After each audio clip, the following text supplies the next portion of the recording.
আজকে কথা বলবো আইবিএস কিংবা ইরিটেবল বাউল সিনড্রোম নিয়ে। বন্ধুরা, আমাদের মধ্যে অনেকে এই রোগে জর্জরিত, বিশেষ করে যাদের কোষ্ঠকাঠিন্য হচ্ছে, অথবা হঠাৎ আমাশয়, হঠাৎ পাতলা পায়খানা, হঠাৎ পেট ব্যথা, হঠাৎ পেটটা এমন ভাবে মোচড় দিয়ে ওঠে, বা বিশেষ করে যাদের কিছু খাবারের প্রতি সংবেদনশীলতা বেশি, বিশেষ করে যেমন ধরেন দুধ অথবা পুঁই শাক অথবা অন্যান্য যে কোনো ধরনের খাবার খেলে যাদের পেটটা হঠাৎ আমাশয় হয়ে যায়, বা আমাশয় থেকে আপনার পেটটা মোচড়ানি ব্যথা করে, বা হঠাৎ কোষ্ঠকাঠিন্য, হঠাৎ পায়খানা কষা, এই জাতীয় নানা ধরনের, অর্থাৎ পেটটার কোনো বাবেল থাকে না ঠিক মতো, কোনোভাবে কোনো খাবার ঠিক মতো ডাইজেস্টিভ হয় না, হজম হয় না, বা পরিপাক তন্ত্রের নানা ধরনের সমস্যা, তাদের জন্য হোমিওপ্যাথিতে আমি আজকে মাত্র তিনটি হোমিওপ্যাথি ওষুধের নাম বলবো।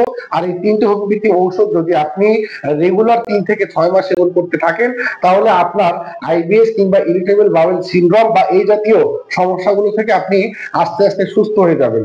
তো সবার প্রথম ওষুধটা নিয়ে কথা বলবো, সেই ওষুধটা হচ্ছে চায়না। বন্ধুরা, হোমিওপ্যাথির আয়না হচ্ছে এই চায়না। এই চায়নাটা হচ্ছে বিশেষ করে যাদের কিছু খাবারের প্রতি সংবেদনশীলতা, বা বিশেষ করে কোনো ধরনের ফল ফ্রুটস অথবা ধরেন কমলা বা এই ধরনের ফল ফ্রুটস খেয়ে যাদের পেটটা সবসময় সমস্যা হয়ে যায়, অথবা আমাশয় হয়ে যায়, অথবা পাতলা পায়খানা হয়ে যায়, অথবা পেটটা অনেক বেশি ইরিটেবল হয়ে যায়, তাদের জন্য একটা পারফেক্ট হোমিওপ্যাথি পোটেন্সি মেডিসিন হচ্ছে এই চায়না। তো হোমিওপ্যাথি ওষুধটা সেবন বিধি হচ্ছে 2 ফোঁটা ওষুধ 1 কাপ পানিতে মিশিয়ে 2 থেকে 3 বার সেবন করতে হবে। এরপরে যে ওষুধটা নিয়ে কথা বলবো সেটা হচ্ছে হাইড্রাস্টিস ক্যান মাদার টিংচার। বন্ধুরা, আমি আপনাদেরকে ভিডিওতে ভালো করে দেখানোর চেষ্টা করতেছি। এই হাইড্রাস্টিস ক্যান মাদার টিংচারটা হচ্ছে হোমিওপ্যাথিতে যত ধরনের পেটের ট্রাবল আছে, বিশেষ করে যাদের পাকস্থলী জনিত সমস্যা হচ্ছে, বা পাকস্থলীতে কোনো ধরনের মানে সিস্টেম নাই, অর্থাৎ পাকস্থলী হঠাৎ ভালো হঠাৎ খারাপ, তাদের জন্য একটা পারফেক্ট হোমিওপ্যাথি ওষুধ হচ্ছে এই হাইড্রাস্টিস ক্যান মাদার টিংচার। এবং আরেকটি হচ্ছে চেলোডিয়াম মেজাজ।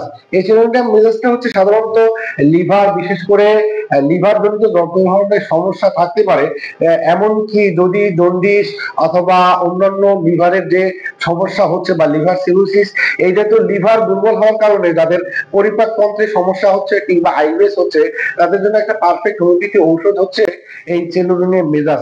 তো এই ওষুধটা সেবন বিধি হচ্ছে 10 ফোঁটা ওষুধ 1 কাপ পানিতে মিশিয়ে ডেইলি 2 থেকে 3 বার সেবন করতে হবে। তো প্রিয় বন্ধুরা, অবশ্যই এই তিনটি ওষুধের পাশাপাশি আপনাকে অবশ্যই একজন ভালো হোমিওপ্যাথি ফিজিশিয়ানের নিকট পরামর্শ করে চিকিৎসা গ্রহণ করতে হবে, কেননা আইবিএস একটি জটিল সমস্যা। এটা সুস্থ হতে মিনিমাম আপনাকে 3 থেকে 6 মাস অথবা 1 বছর পর্যন্ত সময় লাগতে পারে।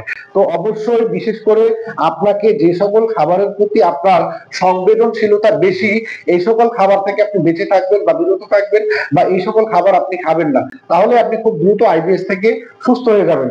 এমনকি পাশাপাশি আপনি যদি এই হোমিওপ্যাথি ওষুধগুলো সেবন করেন, অথবা আপনি ভালো কোনো হোমিওপ্যাথি চিকিৎসক থেকে চিকিৎসা গ্রহণ করেন, তাহলে আপনি খুব দ্রুত সুস্থ হয়ে যাবেন। ভালো থাকুন, সুস্থ থাকুন। আসসালামু আলাইকুম ওয়া রাহমাতুল্লাহি ওয়া বারাকাতুহু।